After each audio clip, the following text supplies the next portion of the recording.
Hello friends, आ गया हूँ मैं दोस्तों। आज आपके लिए ले गए हूँ दोस्तों सोना, लेड और तांबा। दोस्तों बहुत इंपॉर्टेंट है दोस्तों। कुछ लोग वीडियो बनाते हैं तो लिखते हैं 2017 2018। दोस्तों मैं नहीं लिखता हूँ, क्यों? क्योंकि दोस्तों मेरा जो वीडियो होता है दोस्तों लाइफ टाइम के लिए होता है। आप इसको देख लीजिए और कभी भी एग्जाम दीजिए, ज़िंदगी में कभी भी आप बूढ़े हो जाइए, पूरा बूढ़े हो जाइए, फिर च्यवनप्राश खा के जाइए एग्जाम देने, दोस्तों एकदम मेरा वीडियो कारगर साबित होगा। क्योंकि दोस्तों मैं उतना बता देता हूँ दोस्तों जितना होता है। दोस्तों मैं कुछ भी नहीं छोड़ता हूँ। मैं बहुत सारे बुक से कलेक्शन करके फिर मैं बताता हूँ दोस्तों। और मैं वैसे क्वेश्चन भी बताता हूँ जो अभी तक पूछा जा चुका है, और मैं वैसे क्वेश्चन बताता हूँ जो आने की संभावना है। और दोस्तों कुल मिला के मैं कुल बता देता हूँ। चलिए दोस्तों, तो मैं आज बहस करूँगा, आज मैं चर्चा करूँगा सोना पे, लेड पे और तांबा पे। दोस्तों मेरा वीडियो अगर आपको पसंद आता है तो इसको शेयर कीजिए, लाइक कीजिए, सब्सक्राइब कीजिए और दोस्तों से सब्सक्राइब करवाइए और दोस्तों से शेयर करवाइए दोस्तों, क्योंकि दोस्तों ये बहुत यूजफुल है आपके लिए। Get ready for your future. चलिए मैं बात करता हूँ सोना के बारे में सबसे पहले। और दोस्तों एक बात और, अगर मेरा वीडियो आपको पसंद आता है तो इसको तो शेयर कीजिए ही, सब्सक्राइब कीजिए ही, लाइक कीजिए ही, लेकिन साथ में दोस्तों आप इसको सीखिए। शायद मेरा पढ़ाने का तरीका आपको पसंद है तो इसको सीखिए और किसी को बताने का प्रयास कीजिए। पूरा बात जो मैं बताता हूँ दोस्तों आज ही इसको क्लियर कर जाइए, क्योंकि दोस्तों एग्जाम में श्योर है यही क्वेश्चन जो मैं बता रहा हूँ। चलिए दोस्तों मैं बात करता हूँ सोना के बारे में। सोना होता क्या है दोस्तों? सोना एक धातु है और चमकीला धातु आपको पता है। और सोना अक्रिय धातु है, किसी से भी क्रिया करता नहीं, इसलिए इस पर जंग लगता नहीं, इसलिए इसका प्रयोग करते हैं आभूषण बनाने में। सोना एक धातु है जिसका परमाणु संख्या होता है दोस्तों 79 और परमाणु भार होता है दोस्तों 197। याद रखिएगा दोस्तों, यह मुक्त अवस्था में पाया जाता है। लेकिन दोस्तों यह सबसे ज़्यादा, अगर भारत में कोई देश इसका सबसे ज़्यादा उत्पादक राज्य है दोस्तों, भारत देश में अगर कोई सबसे ज़्यादा इसका उत्पादक राज्य है दोस्तों वो है कर्नाटक। मैंने लिखा है वो है कर्नाटक दोस्तों। 98% सोना का उत्पादन होता है कहाँ से दोस्तों? कर्नाटक से। याद रखिएगा दोस्तों, कर्नाटक से होता है। और ऐसे कहा जाता है बालुई रेत से सोना प्राप्त होता है। सोना के दोस्तों अयस्क होते हैं, इसका नाम है दोस्तों केल्वेराइट और सिल्वेनाइट। याद कर लीजिए सोना का अयस्क कौन है दोस्तों? केल्वेराइट, केल्वेराइट, केल्वेराइट। याद रखिएगा केल्वेराइट मतलब, मान लीजिए आप किसी बच्चे को कह रहे हैं खेलवेराइट, खेलवेराइट मतलब राइट माने सही और खेलवे मतलब खेलवे, तो इसको नॉर्मली याद रखिएगा केल्वेराइट। इसका फॉर्मूला होता है दोस्तों AuTe2, AuTe2 याद रखिएगा फॉर्मूला। और सोना के दो मुख्य अयस्क है, पहला है केल्वेराइट और दूसरा दोस्तों सिल्वेनाइट। कुछ नहीं है, AuTe2 है, बस इसी में सिल्वर लगा दीजिए तो हो जाएगा सिल्वेनाइट। सोना के दो अयस्क है केल्वेराइट और सिल्वेनाइट, इसको लिख के दोस्तों याद कर जाइए, बहुत इंपॉर्टेंट है। और दोस्तों केल्वेराइट और सिल्वेनाइट खास के IAS के लिए बहुत ज़्यादा इंपॉर्टेंट है, केल्वेराइट और सिल्वेनाइट। दोस्तों इसका जो उत्पादन होता है दोस्तों, ये मिलता कहाँ है दोस्तों? कर्नाटक में मिलता है और कर्नाटक में इसका उत्पादन बहुत ज़्यादा होता है। और दोस्तों कर्नाटक में एक बालू का रेत होता है दोस्तों, बालू के रेत से ही प्राप्त होता है, जिसे कहा जाता है दोस्तों निक्षेपण विधि। निक्षेपण विधि से इसको प्राप्त किया जाता है। और दोस्तों उस प्रोसेस को कहा जाता है ऑरिफेरस रेत। जो रेत होता है, बालू होती है, उसे क्या कहा जाता है दोस्तों? ऑरिफेरस रेत। लिखते जाइए। और दोस्तों जो लोग हमसे व्हाट्सएप पर जुड़ चुके हैं मैं उनका नोट्स सेंड कर देता हूं। अगर आप लोग भी हमसे जुड़ना चाहते हैं तो कुछ मत कीजिए, अपना अंगूठा से अपना भविष्य तय कीजिए, अपना व्हाट्सएप नंबर सेंड कीजिए मेरे पे, ताकि मैं आपको ग्रुप में ऐड करके अपना नोट्स भेज सकूँ। क्योंकि दोस्तों अंगूठी जो उंगली है दोस्तों, अंगूठा है, मतलब यही हमारे देश का भविष्य तय करता है। आपको पता ही होगा, जैसे हम लोग जाते हैं वोट डालने तो एक अंगूठी से, एक उंगली से दोस्तों बटन दबाते हैं और अपने देश का भविष्य तय करते हैं नेता को, और फिर यही नेता बाद में हमको अंगूठा दिखाता है। दोस्तों बड़ी काम है इसका, तो आप व्हाट्सएप नंबर सेंड कीजिए। चलिए जोक सपाट आगे देखिए। उत्पादक राज्य क्या है दोस्तों? उत्पादक राज्य कौन सा है दोस्तों? लोहा का कर्नाटक है, जो 98% लोहा का सोना का उत्पादन करता है। अब दोस्तों मुख्य से पता हो गया इसका यूज कहाँ कहाँ होता है। तो दोस्तों कुछ नहीं, सोना है, सोना का संकेत दोस्तों सोना, तो सोना का होता है गोल्ड, तो इसका संकेत होना चाहिए जियो। लेकिन इसका संकेत AU क्यों होता है दोस्तों? रीजन है इसका संकेत AU इसलिए होता है क्योंकि दोस्तों सोना का जो उत्पत्ति है ग्रीक वर्ड से हुआ है, जिसका नाम होता है औरम, AURRUM, औरम, इसलिए औरम से उसका संकेत होता है AU। याद रखिएगा AU, ठीक है। अब देख लीजिए औरम लिख लीजिए। और दोस्तों इसका उपयोग क्या है? तो कुछ नहीं, औरम को लिख जाइए। औ से दोस्तों औषधि बनाने में, र से दोस्तों रजतित सिक्का बनाने में, और म से दोस्तों मिश्रित विद्युत लेपन में। लेकिन औषधि से क्या, जिस सोना से हम गहना बनाते हैं उसी का औषधि बनता है? नहीं दोस्तों, उसका तो आभूषण बनता है। लेकिन दोस्तों सोना का उपयोग औषधि बनाने में किया जाता है। किस समय दोस्तों? जब ब्लड कैंसर होता है। तो ब्लड कैंसर में दोस्तों सोना के समस्थानिक होते हैं, जिसका नाम है AU79 और 198। AU-198 इसका प्रयोग होता है दोस्तों ब्लड कैंसर में। याद रखिएगा दोस्तों, मैं 3 तत्व के बारे में बता रहा हूँ। अगर कैंसर की बात आए दोस्तों तो कोबाल्ट के समस्थानिक का प्रयोग किया जाता है। इस बात को लिख लीजिए, कैंसर का इस्तेमाल कोबाल्ट के समस्थानिक में किया जाता है। सॉरी, कैंसर में कोबाल्ट के समस्थानिक का यूज किया जाता है और ब्लड कैंसर में सोना के समस्थानिक का यूज किया जाता है और थायराइड ग्रंथि को पता लगाने में दोस्तों आयोडीन के समस्थानिक का प्रयोग किया जाता है। इस तीनों बात को लिख लीजिए, बहुत इंपॉर्टेंट है। ठीक है दोस्तों, उसका दोस्तों सोना का यूज हो गया। अब एक सवाल बार बार पूछा जाता है कि सोना पारा में डूब जाता है क्यों? दोस्तों सोना पारा में इसलिए डूब जाता है क्योंकि सोना का घनत्व पारा के घनत्व से ज़्यादा होता है। बहुत इंपॉर्टेंट है, इस बात को नोट कर लीजिएगा, क्योंकि सोना का घनत्व पारा के घनत्व से ज़्यादा होता है, इसलिए सोना पारा में डूब जाता है। बहुत इंपॉर्टेंट क्वेश्चन है दोस्तों। सोना के नाम से दोस्तों, सोना के नाम से बहुत सारे पदार्थ जाने जाते हैं दुनिया में, लेकिन सच्चाई है दोस्तों उसमें सोना होता नहीं है। जैसे आप कभी खाएं कश्मीरी पुलाव, क्या उसमें कश्मीर होता है? नहीं होता है। सेम टू सेम दोस्तों, यहाँ सोना नाम से तो पता चला झूठा सोना, इसका मतलब इसमें सोना होगा। सफ़ेद सोना वो इसमें सोना होगा, काला सोना वो इसमें सोना होगा, मोनोसिक गोल्ड मतलब सोना होगा और रोल्ड गोल्ड मतलब इसमें सोना होगा। लेकिन दोस्तों किसी में खुशी की बात है, किसी में सोना नहीं है। देख लीजिए दोस्तों, मैंने पढ़ा है पिछले क्लास में लोहा में, मैंने बताया है कि झूठा सोना कहा जाता है या बेवकूफ़ों का सोना कहा जाता है दोस्तों आयरन पाइराइड को, लौह सल्फाइड को, Fe2 को। दोस्तों इसमें सोना नहीं है, इस बात को लिख लीजिए कि झूठा सोना का सूत्र क्या होता है? Fe2। बेवकूफ़ों का सोना आयरन पाइराइड को कहा जाता है, Fe2 को। सफ़ेद सोना कहा जाता है दोस्तों प्लेटिनियम को। ठीक है, सबसे कठोर धातु होता है दोस्तों और युद्ध में इसका प्रयोग किया जाता है, पीटी का युद्ध में दोस्तों, रणनीति में, याद रखिएगा। और दोस्तों काला सोना कहा जाता है कोयला को, इसमें तो आपको पता है सोना नहीं। और अगला है दोस्तों मोनोसिक गोल्ड, इसको याद कर लीजिए दोस्तों, मोनोसिक गोल्ड इसको लिख लीजिए। मोनोसिक गोल्ड जो होता है दोस्तों, मोनोसिक गोल्ड, लेकिन इसमें गोल्ड है नहीं। ये किसी कहा जाता है दोस्तों? तो टीन सल्फाइड को कहा जाता है, स्टेनस सल्फाइड को।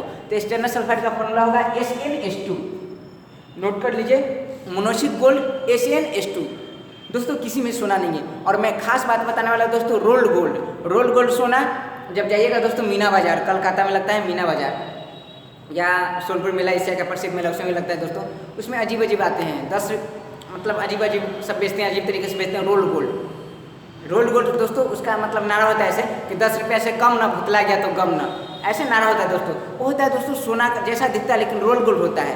रोल्ड गोल्ड जैसा होता है और सोना जैसा होता है लेकिन रोल्ड गोल्ड होता है दोस्तों। वह बनता है दोस्तों एल्युमिनियम और कॉपर का। मैंने लिखा है दोस्तों रोल्ड गोल्ड, एल्युमिनियम उसमें 10% होता है, कॉपर उसमें 90% होता है। अल्कू याद रखिएगा, रोल्ड गोल्ड अल्कू। तो रोल्ड गोल्ड बनाता है दोस्तों एल्युमिनियम और कॉपर का बना होता है दोस्तों। और इसमें सोना बिल्कुल नहीं होता है लेकिन सोना जैसा लगता है। तो इस बातों का आप याद रखिएगा कि सोना नाम है लेकिन सोना उसमें है नहीं। चलिए दोस्तों मैंने बात कर लिया, अब मैं बात करता हूँ सोना के कुछ यौगिक। दोस्तों बहुत इंपॉर्टेंट है, जो इंपॉर्टेंट फैक्ट्स मैं उसी पर बात कर रहा हूँ दोस्तों। जैसे एक है ऑरिक क्लोराइड। दोस्तों ऑरिक क्लोराइड का फॉर्मूला होता है AuCl2 और इसका प्रयोग किया जाता है दोस्तों विषहर के रूप में। जैसे मान लीजिए आपके शरीर में जहर फैल गया दोस्तों, तो ऑरिक क्लोराइड से दोस्तों जहर चूसने का, जहर हटाने का, जहर को निष्क्रिय करने का मेडिसिन बनाया जाता है। तो इसको लिखा जाता है दोस्तों विषहर के रूप में, विषहर के रूप में। मैंने बहुत सारा ऐसे कंपाउंड बताया जिसका उपयोग विषहर के रूप में किया जाता है। जैसे मैंने बताया था सोडियम थायोसल्फेट, जिसे हाइपो कहा जाता है, और इसका प्रयोग भी दोस्तों विषहर के रूप में किया जाता है। इस बात को नोट कर लीजिए, बहुत इंपॉर्टेंट है, मैंने बताया भी है सोडियम क्लास में। दोस्तों अगला है पोटेशियम ऑरिसाइनाइड। दोस्तों पोटेशियम ऑरिसाइनाइड क्या होता है? दोस्तों पोटेशियम ऑरिसाइनाइड बहुत इंपॉर्टेंट यौगिक है दोस्तों, और इसी का प्रयोग किया जाता है स्वर्ण लेपन में। जैसे मान लीजिए मेरे पास चांदी है, उस पर सोना का परत चढ़ाना है, कुछ नहीं करना है, पोटेशियम ऑरिसल्फाइड का प्रयोग करना है, पोटेशियम ऑरिसल्फाइड का ही परत चढ़ता है। याद रखिएगा पोटेशियम ऑरिसल्फाइड का प्रयोग कहाँ होता है दोस्तों? स्वर्ण लेपन में। आप चाहे दोस्तों तो इससे ऑब्जेक्टिव बना सकते हैं कि स्वर्ण लेपन में किस यौगिक का प्रयोग किया जाता है, तो दोस्तों पोटेशियम ऑरिसाइनाइड का। विषहर ग्रुप में किस सोने के यौगिक का प्रयोग किया जाता है? ऑरिक क्लोराइड का। अगला है दोस्तों पर्पल ऑफ कैल्सियस। दोस्तों बहुत इंपॉर्टेंट है पर्पल ऑफ कैल्सियस। इसका प्रयोग किया जाता है दोस्तों कि किस यौगिक में सोना है, किस पदार्थ में सोना है, किस पदार्थ में सोना नहीं है। इसी में पर्पल ऑफ कैल्सियस में कैल्सियस के द्वारा प्रयोग किया जाता है कि किस पदार्थ में सोना है, किस पदार्थ में सोना नहीं है। अगर हमें पता करना होगा कि हमारे शरीर में सोना है कि नहीं, तो कैसे पता करेंगे दोस्तों? पर्पल ऑफ कैल्सियस से। ठीक है दोस्तों, चलिए हमारे शरीर में सोना नहीं है, ऐसे मतलब कहीं से खनिज हमको मिला, अयस्क मिला, तो उसमें सोना है कि नहीं, तो कैसे पता करेंगे? तो पर्पल ऑफ कैल्सियस एक यौगिक है किसका? सोना का, उसी से पता करेंगे दोस्तों। अगला है सोने की अभिक्रिया। सोना किसी से अभिक्रिया करता है या नहीं करता है? तो सोना किसी से अभिक्रिया नहीं करता है, ठीक है। लेकिन सोना एक ऐसा पदार्थ है दोस्तों जिसमें सोना घुल जाता है। इस बात को नोट कर लीजिए, मिलॉट नोट किया जाए, बहुत इंपॉर्टेंट है। सोना की अभिक्रिया दोस्तों कहाँ किया जाता है? दोस्तों सोना किसी से अभिक्रिया नहीं करता है, लेकिन एक ऐसा पदार्थ है जिसमें सोना घुल जाता है दोस्तों, उसका नाम है अम्लराज। मैंने इस बात का चर्चा बहुत बार किया है। अम्लराज जिसका फॉर्मूला होता है दोस्तों 3HCl + HNO3। और परीक्षा में से भी सवाल आ जाते हैं कि अम्लराज में हाइड्रोक्लोरिक अम्ल और नाइट्रिक अम्ल का अनुपात क्या है, तो देख लीजिए फॉर्मूला होता है दोस्तों 3HCl और + HNO3। हाइड्रोक्लोरिक अम्ल 3 और HNO3 दोस्तों 1, 3:1 का अनुपात होता है। ध्यान दीजिएगा दोस्तों, पहले HCl का पूछे, बाद में HNO3 का अनुपात पूछे, तब 3:1 है। लेकिन अगर HNO3 का पहले पूछे, HCl के बाद में पूछे, तो दोस्तों कितना अनुपात होगा, 1:3। इस बात को नोट कर लीजिएगा और ध्यान दीजिएगा। दोस्तों हमारा सोना कंप्लीट हो गया और इससे बाहर सोना कुछ भी नहीं आने वाला है, यकीन कीजिए। और दोस्तों मैं सोना का नोट्स आप पे भेज दूंगा, बस 1 मिनट, ताकि आगे मैं बात कर सकूँ दोस्तों लेड पर और तांबा पर। 1 मिनट दोस्तों, अब मैं बात करता हूँ लेड के बारे में। दोस्तों लेड बहुत इंपॉर्टेंट है और लेड जो धातु है दोस्तों बहुत इंपॉर्टेंट धातु है। अगर आपसे परीक्षा में सवाल आ जाए कि सबसे अस्थायी तत्व कौन सा है दोस्तों, तो है लेड, शीशा, इसे शीशा भी कहते हैं। लेड दोस्तों, लेड का नाम सुने होंगे फिजिक्स में भी दोस्तों, LED लेड वो नहीं, ये होता है LED दोस्तों। वो जो लेड होता है LED, उसका फुल फॉर्म होता है लाइट इमिटिंग डायोड, प्रकाश उत्सर्जक डायोड। ये दोस्तों गुजरात विशेष में कितना पूछा जा चुका है और यूपी विशेष में पूछा जा चुका है दोस्तों, BPSC में पूछा जा चुका है, बहुत इंपॉर्टेंट है। फुल फॉर्म लिख लीजिएगा, LED लाइट इमिटिंग डायोड, प्रकाश उत्सर्जक डायोड दोस्तों, बहुत इंपॉर्टेंट है। अब मैं बात करता हूँ इस लेड के बारे में दोस्तों। ये जो लेड है, ये लेड, ये दोस्तों ये जो लेड है, लेड बहुत इंपॉर्टेंट है दोस्तों, यह सबसे अस्थायी तत्व है। ठीक है, मैंने लिखा भी है कि लेड सर्वाधिक अस्थायी तत्व है। और दोस्तों मैंने बताया था उभयधर्मी ऑक्साइड, जब मैं आपको धातु पढ़ाया था दोस्तों, उसमें मैंने एक ट्रिक बताया था, AG, CT बजाइए ना, A मतलब एल्युमिनियम, G मतलब जिंक, C मतलब सीसा, T मतलब टीन। 4 ऐसे धातु हैं दोस्तों जो उभयधर्मिक ऑक्साइड है। दोस्तों मेरा पहले वाला वीडियो देखिए दोस्तों, बहुत मजा आएगा और कोई माइंड पर प्रेशर नहीं, माइंड भी फ्रेश हो जाएगा दोस्तों, बहुत मजा आएगा। अगर आप पूरा केमिस्ट्री कंप्लीट करना चाहते हैं तो मैं लगभग 20 वीडियो अपलोड कर चुका हूँ केमिस्ट्री का, पूरा 20 वीडियो हो जाएगा टोटल। और दोस्तों इसको देख लीजिए, यकीन मानिए आपको IAS तक कहीं भी केमिस्ट्री में कोई समस्या नहीं होगी, ये मेरा वादा है आपसे। दोस्तों तो मैं बात कर रहा हूँ दोस्तों, ये उभयधर्मी ऑक्साइड है। उभयधर्मी ऑक्साइड का क्या मतलब है, देखिए उभयधर्मी धातु का क्या मतलब है दोस्तों। उभयधर्मी धातु दोस्तों उसे कहा जाता है दोस्तों जिसके ऑक्साइड अम्लीय और क्षारीय दोनों होते हैं। मतलब इसके ऑक्साइड को आप खाइएगा तो खट्टा भी लगेगा और कड़वा भी लगेगा, खट्टा भी कड़वा भी, इसलिए यह उभयधर्मी ऑक्साइड है। इसके अलावा एल्युमिनियम भी है दोस्तों, जिंक भी है और टिन भी है।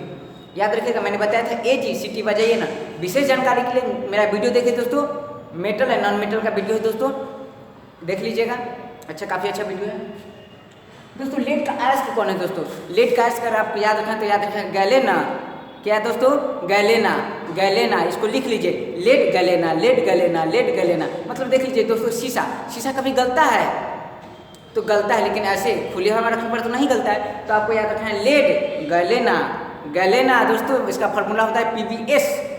देख लीजिए दोस्तों, गैलेना, तो इसका मुख्य है इसका दोस्तों एक ही है, गैलेना। और इसे दोस्तों गैलेना से शीशा को प्राप्त किया जाता है, लेड को गैलेना से प्राप्त किया जाता है। और प्राप्त किया जाता है दोस्तों वो विद्युत अपघटन विधि से। दोस्तों ट्रिक आपको क्या याद रखना है, ट्रिक आपको याद रखना है लेड गैलेना, मतलब लेड का मुख्य कौन है दोस्तों, गैलेना। इसका सूत्र क्या होता है दोस्तों, PbS, याद रखिएगा, बहुत इंपॉर्टेंट है। इसका यूज कहाँ का होता है दोस्तों, लेड का यूज जो होता है दोस्तों वो 4 प्रकार का यूज है। आपको यूज याद रखना है तो दोस्तों आपको ट्रिक याद रखना होगा। लेड का यूज पूछा है तो बस लेड लिख जाइए, LEAD दोस्तों। L मतलब लेड चेम्बर बनाने में, आपने सुना होगा लेड चेम्बर बनाने में, नहीं तो दोस्तों लेड पाइप बनाने में। दोस्तों शीशा का पाइप भी बनता है, शीशा का लेड का पाइप भी बनता है दोस्तों जल का टैंक बनाने में। लेकिन दोस्तों अब सरकार ने इस पर प्रतिबंध लगा दिया, इस बात को नोट कर लिया जाए, सरकार ने प्रतिबंध लगा दिया है दोस्तों, क्योंकि जो लेड होता है वो जल से विक्रिया करके विषैला पदार्थ बना देता है, जिसके पीने से आदमी के स्वास्थ्य पर काफ़ी प्रभाव पड़ता है। और दोस्तों हमारे शरीर का जो है समझ रहे हैं ना पोर्शन, सारा पोर्शन को नष्ट कर देता है, हमारे तंत्रिका तंत्र को दोस्तों, आमाशय को, सारा मतलब जितने भी हैं दोस्तों, मतलब शरीर दोस्तों सभी को नष्ट कर देता है। याद रखिएगा, मतलब मांस जो होता है मांस, ठीक है, उसको भी एकदम बिल्कुल नष्ट कर देता है दोस्तों। बस आपको याद रखना है दोस्तों, लेड चेम्बर बनाने में और लेड पाइप बनाने में इसका प्रयोग किया जाता था, लेड पाइप बनाने में, लेकिन अब नहीं हो रहा है, लेकिन लेड चेम्बर बनाने में इसका प्रयोग होता है। इसे दोस्तों इलेक्ट्रॉनिक सर्किट बोर्ड बनाने में, दोस्तों बोर्ड नहीं होता है इलेक्ट्रॉनिक सर्किट का बोर्ड, वो बनाने में दोस्तों इसका प्रयोग किया जाता है। आपसे उम्मीद करता हूँ मैं आपको कि दोस्तों आप एक बार ट्रिक लिख के रिपीट कर जाइएगा, रिपीट करने के बाद आपको पूरा याद हो जाएगा। और मैंने सारे विषय में दोस्तों सभी का ट्रिक बनाया है, अगर आप ऐसे कर सकते हैं, कलेक्शन एक चार्ट बोर्ड ले लीजिए और सभी का दोस्तों ट्रिक बारी बारी से कर लीजिए दोस्तों, कंप्लीट हो जाएगा आपका। ठीक है। उसका तो दोस्तों ए से अलवा बनाने में मतलब मिश्र धातु बनता है, और मिश्र धातु दोस्तों इसका एक मिश्र धातु बनता है दोस्तों, बहुत इंपॉर्टेंट है, जो है टेल, TEL, बहुत इंपॉर्टेंट है दोस्तों। वो आगे मैं व्याख्या भी करूँगा दोस्तों। टेल है जो यौगिक भी है ट्राई इथाइल लेड, मैंने इसके बारे में बताया भी था, सोडियम के साथ बनता है दोस्तों। डी से दोस्तों defence to radioactivity rays. दोस्तों ये क्या होता है, defence to radioactivity rays क्या होता है दोस्तों? रेडियो सक्रिय पदार्थ से बहुत सारे विषैला हानिकारक किरण निकलते हैं, उस किरण से हमारे शरीर पर अधिक प्रभाव पड़ता है। इससे बचने के लिए दोस्तों लेड का प्रयोग किया जाता है। लेकिन एक खास बात याद रखिएगा दोस्तों, जितने भी रेडियो सक्रिय तत्व हैं धीरे धीरे लेड में बदलते जाते हैं, और दोस्तों लेड भी धीरे धीरे विषैला होकर रेडियो सक्रिय तत्व में बदलते जाते हैं। दोस्तों इस बात को नोट कर लीजिए, अगर यह क्वेश्चन आए एग्जाम में कि रेडियो सक्रिय तत्व धीरे धीरे अपघटित होकर किस पदार्थ में बदल जाते हैं, तो याद रखिएगा शीशा में, और शीशा धीरे धीरे अपघटित होकर किस पदार्थ में बदल जाता है, तो रेडियो सक्रिय तत्व में। इस बात को नोट कर लीजिए, बहुत इंपॉर्टेंट है। अगला दोस्तों मिश्र धातु। तो मिश्र धातु शीशा की कौन कौन सी मिश्र धातु है, लेड की कौन कौन सी मिश्र धातु है, तो आपको याद रखना है दोस्तों 3 मिश्र धातु में। एक है फ्यूज, ठीक है दोस्तों, दूसरा है टाका, ठीक है, शोल्डर जिसे कहते हैं, टाका का दूसरा नाम है दोस्तों शोल्डर, याद रखिएगा, सोल्डिंग मशीन जो होता है शोल्डर, और एक होता है दोस्तों टाइट मीटर, इसको याद रखना है दोस्तों। तो याद रखिए फ्यूज, और दोस्तों फ्यूज का दूसरा नाम होता है दोस्तों ट्यूटर, याद रखिएगा, सॉरी ट्यूटर नहीं प्यूटर, प्यूटर, इस बात को नोट कर लीजिए। फ्यूज का दूसरा नाम क्या होता है दोस्तों? प्यूटर, और टाका का दूसरा नाम क्या होता है दोस्तों? शोल्डर। तो फ्यूज और टाका की बात है, फ्यूज का दूसरा नाम होता है प्यूटर और टाका का दूसरा नाम होता है शोल्डर, इस बात को लिख के कंप्लीट कर लीजिए। सवाल है कि फ्यूज किस किस से मिलकर बना है दोस्तों, तो याद रखिएगा सीटी, शीशा और टीन। और फिर आपसे सवाल पूछा जाए कि टाका किस किस से बना है, शोल्डर किस से बना है, सिंपल है सीटी, फ्यूज भी सीटी और टाका भी सीटी। लेकिन अगर आपसे पूछे कि टाइप मेटल किससे बना है दोस्तों, तो मैंने पिछले क्लास में चर्चा भी किया है, टाइप मेटल जो दोस्तों बना होता है वो बना होता है CTB, शीशा, टीन और बिस्मथ से, याद रखिएगा दोस्तों, बहुत इंपॉर्टेंट है। बस इन दोनों में डिफरेंस क्या है दोस्तों? फ्यूज होता है दोस्तों, उसमें शीशा की मात्रा, टीन की मात्रा कम होती है, और टाका में शीशा और टीन की मात्रा अधिक होती है। ठीक है दोस्तों, इतना कंप्लीट करने के बाद मैं आता हूँ शीशा के यौगिक पे, लेड के यौगिक पे दोस्तों। वो जो है दोस्तों पहला जो यौगिक है दोस्तों लेड का, बहुत इंपॉर्टेंट यौगिक है। आप 2 यौगिक लेड का हमेशा याद रखिएगा, एक लिथार्ज जिसे लेड ऑक्साइड कहते हैं PbO, और दोस्तों एक आपको याद रखना है दोस्तों TEL, TEL, triethyl lead, जिसका फॉर्मूला है दोस्तों PbC2H5 और दोस्तों इसमें कुछ मात्रा सोडियम का भी मिलाया जाता है। चलिए देखते हैं दोस्तों, सबसे पहले बात करते हैं लेड ऑक्साइड के बारे में। लेड ऑक्साइड नोट करते जाइएगा, लेड ऑक्साइड जो होता है दोस्तों वो इसे लिथार्ज कहते हैं, सिंपल नाम में याद रखिएगा। लेड ऑक्साइड का दूसरा नाम क्या है दोस्तों? लिथार्ज। लेड ऑक्साइड का दूसरा नाम क्या है? लिथार्ज। इसका फॉर्मूला क्या होता है दोस्तों? PbO। दोस्तों बहुत इंपॉर्टेंट है शीशा का यौगिक। अगला है तो दोस्तों व्हाइट लेड के बारे में। व्हाइट लेड क्या है दोस्तों? तो व्हाइट लेड जो है दोस्तों वो PbCO3 है, इसे लेड कार्बोनेट भी कहते हैं PbCO3। कुछ लोग व्हाइट लेड का फॉर्मूला अजीब बताते हैं दोस्तों, यकीन मतलब PbCO3 इसको याद रखिएगा, और कुछ लोग इसमें जोड़ देते हैं 3 PbCO3 × 2H2O। दोस्तों याद रखिएगा वो जो होता है दोस्तों वो होता है भास्मिक व्हाइट लेड का फॉर्मूला, ठीक है दोस्तों, याद रखिएगा उसको। और अगला है दोस्तों लाल लेड, मिनिमम से इसे मिनिमम भी कहते हैं, इसे सिंदूर भी कहते हैं। इसका फॉर्मूला आता है Pb3O4, इसको लाल लेड कहा जाता है दोस्तों, बहुत इंपॉर्टेंट है, इसको भी याद रखिएगा, फॉर्मूला याद रखिएगा खास के। और दोस्तों टेल, टेल है दोस्तों बहुत इंपॉर्टेंट है, इसका फुल फॉर्म होता है triethyl lead, triethyl lead, इसका फॉर्मूला भी याद रखिएगा, Pb और इथाइल का होता है C2H5 दोस्तों, बहुत इंपॉर्टेंट है। और एसएससी में बहुत बार सवाल पूछा जा चुका है कि टेल का प्रयोग कहाँ होता है दोस्तों? इसका प्रयोग होता है वो होता है स्फोटन कार्य को रोकने में। जैसे गाड़ी है, गाड़ी में दोस्तों पेट्रोल होता है, उसमें स्फोटन की क्रिया बहुत ज़्यादा होती है। अगर स्फोटन की क्रिया को रोकना है तो उसमें तेल मिला देंगे। तेल मिलाने के बाद दोस्तों उसका रंग लाल हो जाता है, जिसे एथिल पेट्रोल भी कहते हैं दोस्तों, और उसे तेल कहा जाता है। बहुत इंपॉर्टेंट है। अगर आपसे पूछे कि स्फोटन रोधी में किसका प्रयोग किया जाता है, तो स्फोटन रोधी में दोस्तों तेल का प्रयोग किया जाता है, ट्राई इथाइल लेड का। अगला है दोस्तों लेड एसीटेट, क्या होता है? तो लेड एसीटेट दोस्तों लेड का एक यौगिक है जिसका फॉर्मूला होता है PbCH3COO2 दोस्तों, बहुत इंपॉर्टेंट है। और इसका दोस्तों जो प्रयोग होता है वो होता है H2S, कहाँ इसका प्रयोग लगाने, इसका पता लगाने में। और दोस्तों H2S है वो सड़े अंडे जैसा गंध देती है, ये भी देती है, H2S भी देते हैं, सड़े अंडे जैसा गंध, और दोस्तों अमोनिया भी देता है, सड़े अंडे जैसा गंध, याद रखिएगा दोस्तों। और दोस्तों शौचालय में या फिर कहीं गंदे तरह के इलाके में दोस्तों अजीब स्मेल आता है, वो स्मेल भी आती है दोस्तों अमोनिया की वजह से, इस बात को याद रखिएगा दोस्तों।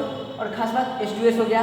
तो लेड एसीटेट का प्रयोग कहाँ किया जाता है दोस्तों? H2S के पता लगाने में। और दोस्तों नाविक होती हैं या फिर नेवी, तो नेवी के दोस्तों जहाज होते हैं दोस्तों जो चलते हैं समुद्री क्षेत्र में वो जो जहाज चलते हैं दोस्तों उसमें H2S का रिसाव होता है। उस H2S का पता लगाने के लिए दोस्तों लेड एसीटेट का प्रयोग किया जाता है, जिसका फॉर्मूला होता है PbCH3COO लेड एसीटेट। दोस्तों लेड हमारा कंप्लीट हो गया, लेकिन कुछ क्वेश्चन इससे ऑब्जेक्टिव पूछे जाते हैं, उसको मैं बता रहा हूँ बस एक मिनट।